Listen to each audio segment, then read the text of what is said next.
Itong pagsugpo sa technical smuggling sa 2026 magiging prioridad ng Bureau of Customs. Smuggled goods ngayong taon naman maabot sa 4.7 million pesos. Ayon yan kay Senator Sherwin Gatchalian. Yan ang mga report itinutukan ni Bombo J. Sigalvez. Tiniyak ni Senate Committee on Finance Chairman Senator Sherwin Gatchalian na magiging pangunahing prioridad ng Bureau of Customs ang pagsugpo sa technical smuggling sa susunod na taon. Ang technical smuggling ay isang uri ng pag-iwas sa tamang buwis at regulasyon sa pagpasok ng mga kalakal sa bansa gamit ang legal-looking pero mapanlin lang na dokumento.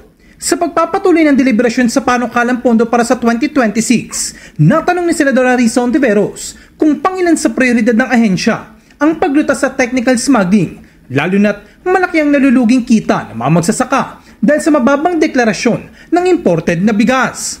Sa datos ng Bureau of Customs, umaabot na sa 4.7 billion pesos ang halaga ng mga nakumpiskang smuggled goods ngayong taon, kabilang ang sigarilyo, makirel, sibuyas at vape products. Gayunpaman, inamin ni Gatchalian na mahina pa rin ang prosekusyon laban sa mga smuggler at halos wala umanong nauuwi sa pagkakakulong.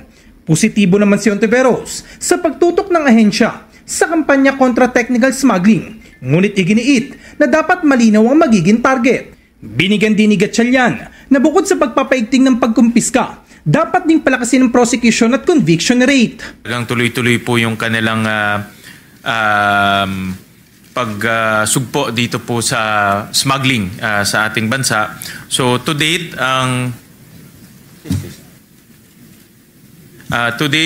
po ang value ng na-seize na goods ho nila is about 4.7 billion pesos po. Sari-sari na ho to. May cigarettes, mackerel, onions, vape. So malaki-laki na rin po yung kanilang na-seize na mga smuggled goods. At sa mga priorities po ni Commissioner Nepomuceno, nasa taas ba or top 3 or top 5 yung pag-solve ng technical smuggling, Mr. Chair? Nasa ano ho to, priority, nasa top 1. Sabi ho sa akin ni Commissioner Nepomuceno na may explicit instruction ng ating Pangulo na habulin ho talaga yung mga smugglers. At hindi lang po ma-seizing goods, kung hindi kasuhan at siguraduhin manalo tayo sa kaso.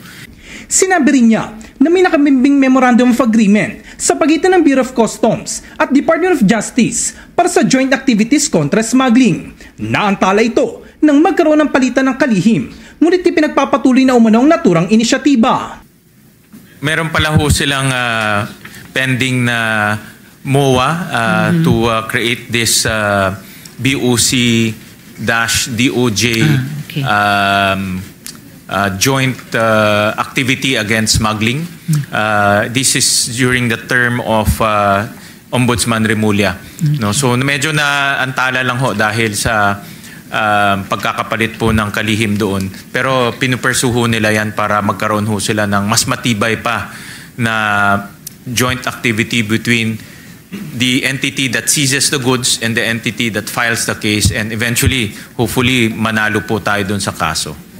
Hopefully, Mr. Chair. And at least yung dating SOJ ay yung ombudsman na yun. So even on the personal level, mas may paraan na kumpletuhin itong Kanina po nakita ko na nag-oath na po yung bagong Secretary of Justice, si Secretary Vida. So I think pwede na pong i-revive ulit ng BOC yung kanilang plano na magkaroon ng mas